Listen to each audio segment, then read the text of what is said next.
Joining the second edition of the Senior to Alumni webinar series. This topic today is about avoiding the job search panic during a pandemic. So we'll talk a little bit about how to be successful job searching during these very interesting times that we're in. So we'll kind of dive in.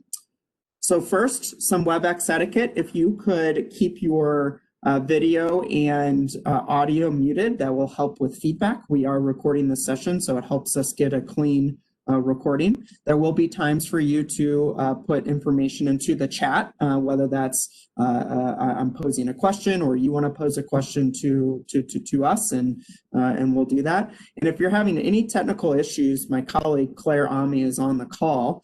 She just waved there, and she is ready to help you. So if you specifically put her name into the chat, so the to button, you will get in contact with her privately, and she will work through those issues with you. So if there's any technical issues, please don't hesitate to reach out to us. We're happy to make that happen.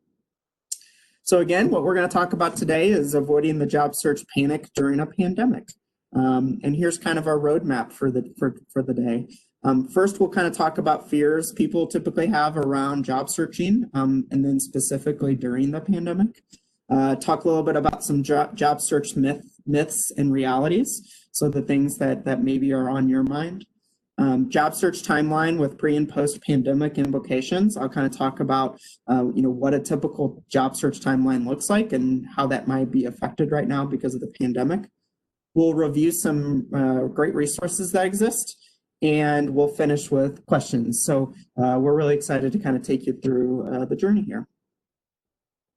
So first, I'd love to pose a question to you all here in the chat. What are your fears while job searching during the pandemic? So what are the things that make you most nervous, or the topics of most interest to you? So I'll take about 30 seconds to a minute here and allow you all to put that into the chat.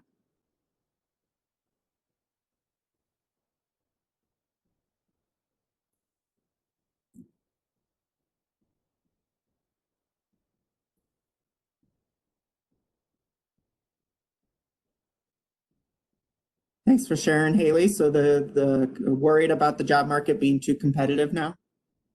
So it's definitely one that a lot of people have.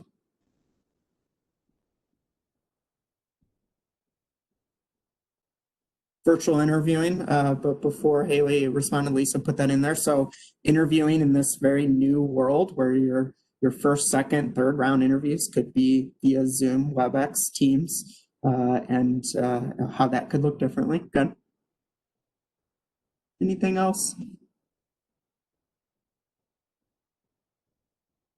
Cool. We'll keep putting items into the chat as you have them, and do that. So Haley wanted to also say that the Excel Comm Center offers virtual interview practice at UCCS. So that's awesome, and we do here in the Career Center too. So you have many resources at your right available to you. So it's all about taking advantage of those. Thanks, Haley, for putting that in. So here's some job search myths, some things that you kind of want to think through. First, job searching is a process, and it doesn't just start with applying. I think most people think, oh, I'll just go put my application out to many places, but there's many steps before you actually apply that I think are really important and sometimes missed by students. We'll talk about that today. Job postings represent the majority of openings in the market. That's actually not the case. Most jobs are filled via networking, via recommendations or referrals from other people that work at that company or within that recruiter's network. And so that hidden job market, as we call it, is something that we want to help you tap and think about. So if you only spent all of your time applying to jobs online, that we feel like that's not the best ratio of time spent. So we'll talk about that.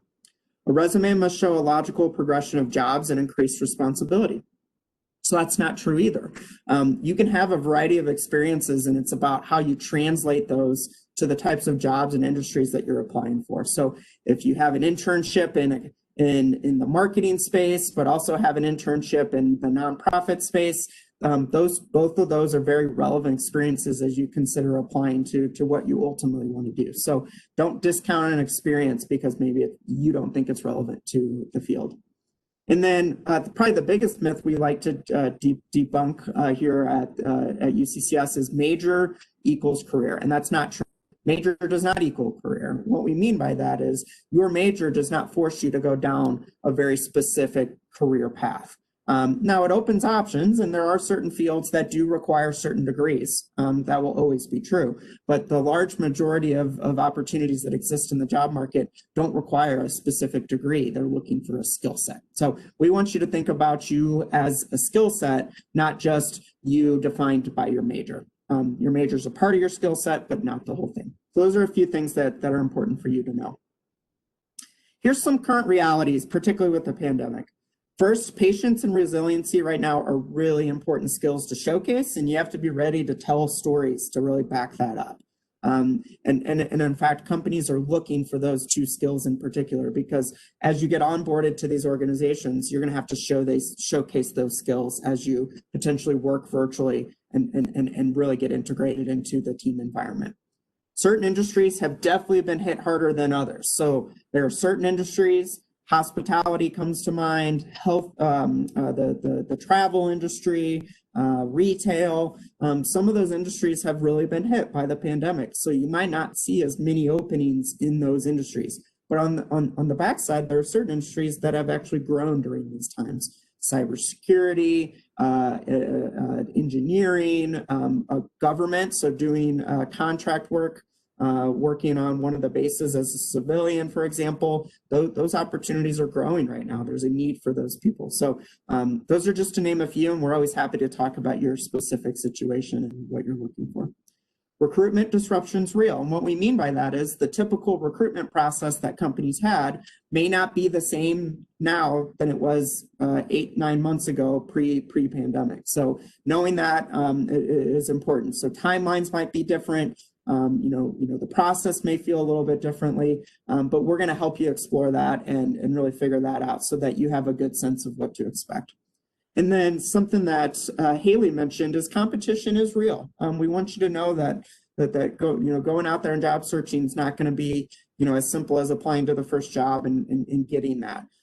So you have to be ready to really showcase the value you can bring, and you bring a lot of great attributes coming out of UCCS. So please know that those are things that are important to us and important to you. So we're going to help you explore those, what the value you can bring. How do you tell that story?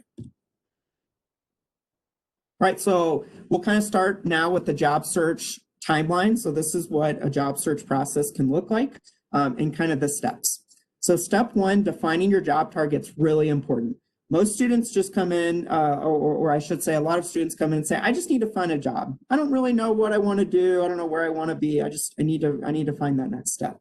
You really have to hone in on the types of jobs or industries that you are looking for. And it's okay to have a couple. It's okay to say, I'm interested in marketing, I'm interested in sales, and I'm interested in going abroad and working through the Peace Corps, right? So while those are three very different job targets, it's good that you've defined those, and then we can start figuring out the right resources that you need. Always have a focus. The searches that tend to go downhill quickest are the ones that are the most broadest. Oh, I just need to find a job. Those tend to be the most unsuccessful job searches people have. Now, post or current pandemic, you need to be thinking about, are those job targets attainable during this time? So kind of referring back to last slide, you have to be thinking about, are these industries hiring right now? Are the targets that you're looking for, really looking for people during these times? And if they are, great. If they're not, then we need to pivot a little bit and think about your skills in different ways. And that goes to that second point there. And how can your skills be translated to other industries or type of work that maybe you haven't considered?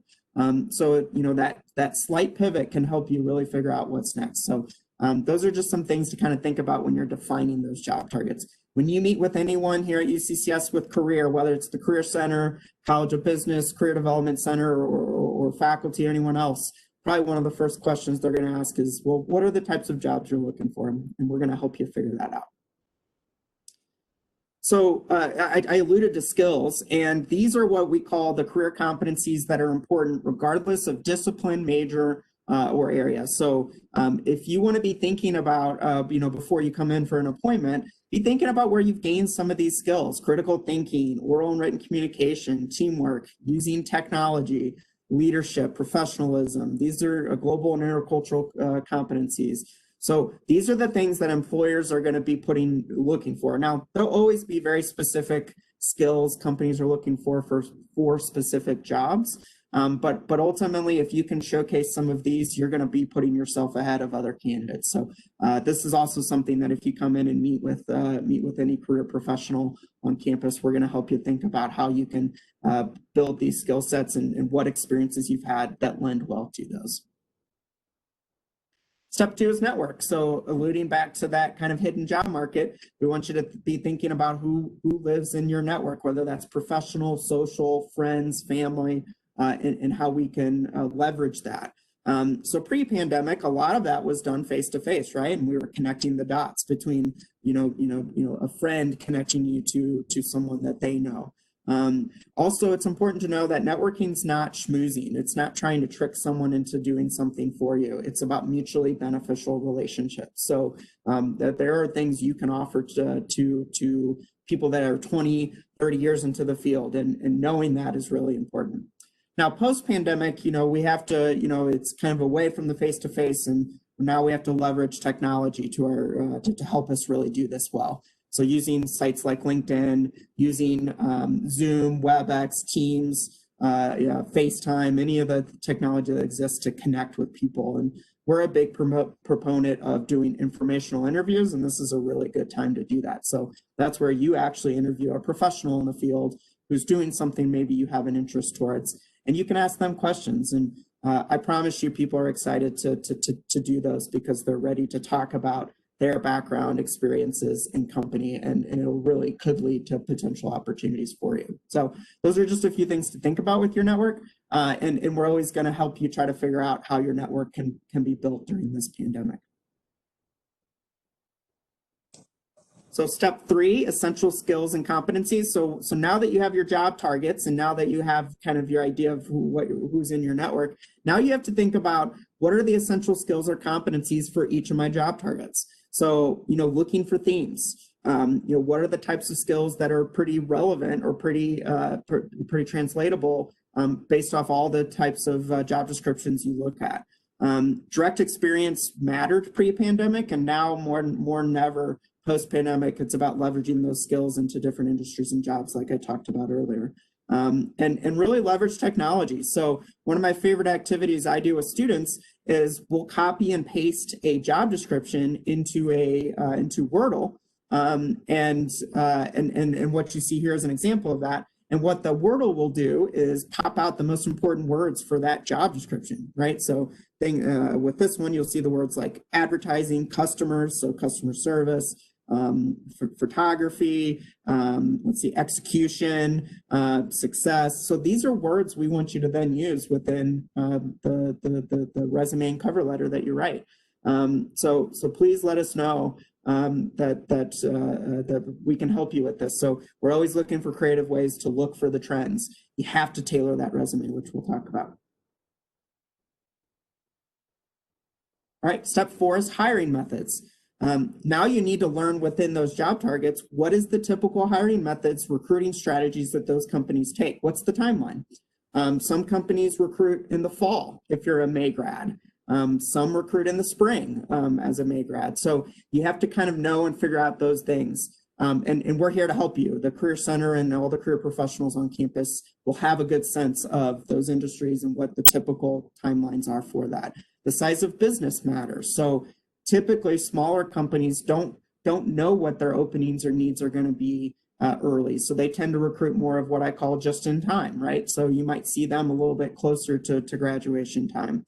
The industry matters, right? The accounting industry, and Mark Paquette's on this call and he can verify this for me. They recruit really early. They really want to engage students early in the process, and they know well in advance what types of openings they'll have. So industry matters. How to apply matters too.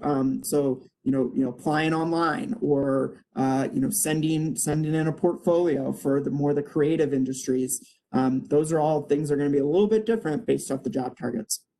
Now, post-pandemic, you have to look at things like well, the timeline may be stretched a little bit longer than usual, or technology is going to be used more during the interview process where you will have those interviews via Zoom. So those are just a few things to think about when it comes to the hiring methods.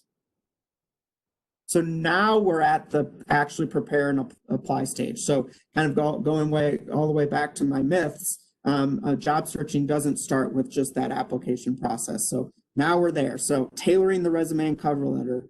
We talk a lot about quality versus quantity. I would rather you apply really well to 10 places versus sending your resume, the same resume, to 40 places. And the language you use is critical. You really have to match the language that you have with the company and the language they're using in their postings or on their website.